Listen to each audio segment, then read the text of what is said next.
कारण कारण काय झालं पांडुरंगाला किंवा श्रीकृष्णाला द्वारकेहून येण्यासाठी भरभुनी लाथ मारली. हे कारण झालं. आता कर्तव्यासाठी काय केलं, तर इथं दिंडीमध्ये वारकरी साधुसंत असणारे सगळे काय केलेले आहेत, ते कर्तव्यासाठी आले आहेत त्यांच्या आणि देवाच्या. कर्तव्य दोघांचं असतं, एकाचं नसतं. का? भगवंताला कसं आहे, पुण्यवंता पुण्यशीला पावन परितोषका याच्यावर सांगता येतं. पुण्यवान वेगळा, पुण्यवंत वेगळा आणि पारितोषिक वेगळा आपल्याला देणारा पारितोषिक देऊ शकतो. तसं नाव काय, आपण केलेल्या कार्याचं फळ मिळतं. खूप मोठा अध्ययन आहे.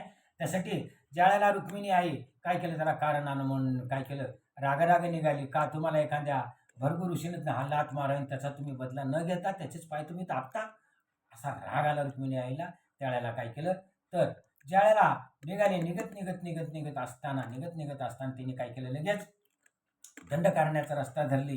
आणि दंडकारण्याचा रस्ता धरल्याच्या नंतर तो काय केले, आता कृष्णाला वाटलं की आता कुठंतरी दंडकारण्यामध्ये फसच असणारा तवाचा काळ वेगळा, आताचा काळ वेगळा.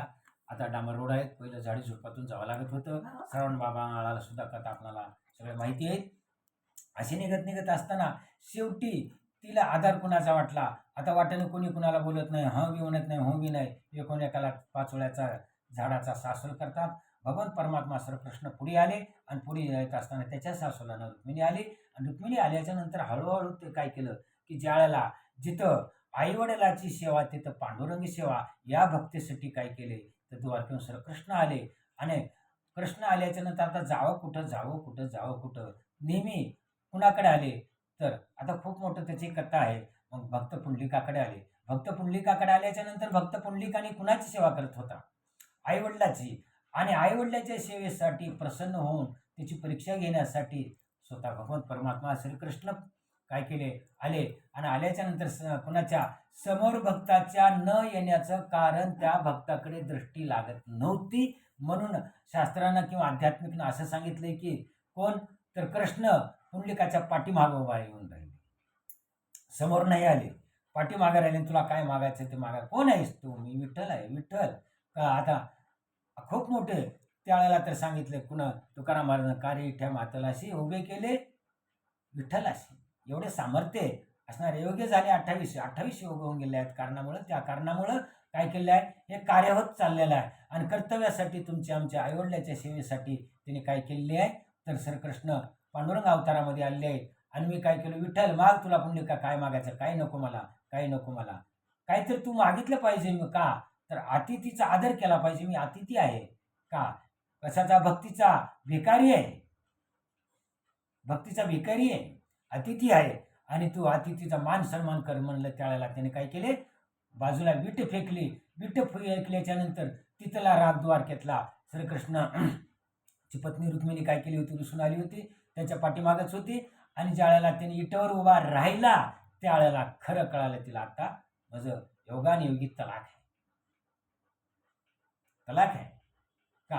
आता त्या अवतारामधून भेटू शकत नाही. अनंत अवताराने रोज आपल्या जवळ आहेत, जातात येतात बोलतात, त्याच्यामध्ये तसं नाही ते मानण्याचा. पण त्या अवतारामध्ये पवित्रता आहे. आणि पवित्रता अवतारामध्ये तिने काय केली, भक्ताची कापलूत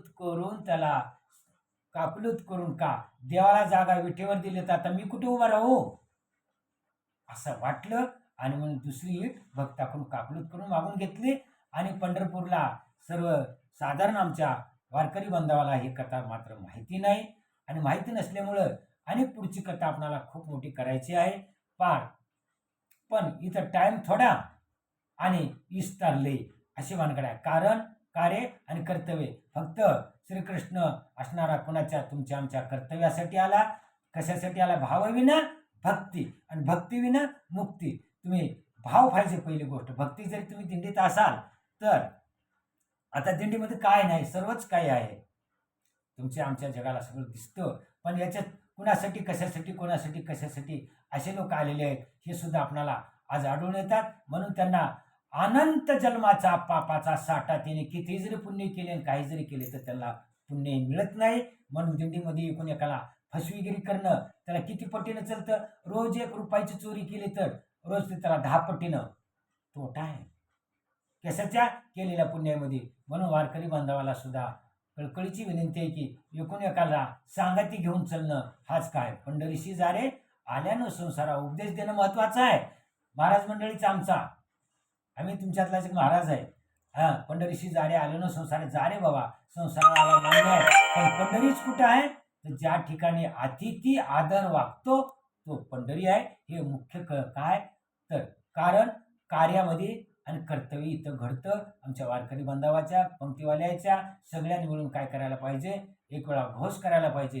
कसा घोष करायला पाहिजे विठ्ठल विठ्ठल विठ्ठल विठ्ठल विठ्ठल असा घोष केला पाहिजे.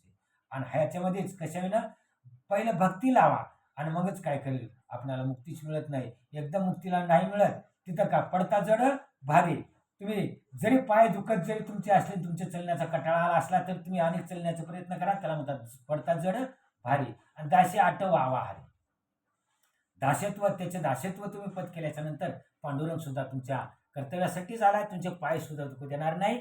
अशासाठी पांडुरंग कुठं आला इथं आला. आणि म्हणून पंढरपुरामध्ये काय केलं तर रुक्मिणी माता एकीकड आणि भगवंत परमात्मा पांडुरंग एकीकडे राहिलेले आहेत. असं एक शास्त्रामधून आध्यात्मिक म्हणून सांगितलेलं आहे. तर तुम्हाला योग्य वाटलं तर तुम्ही लाईक करा. नाही योग्य वाटणं गेलं तर लाईक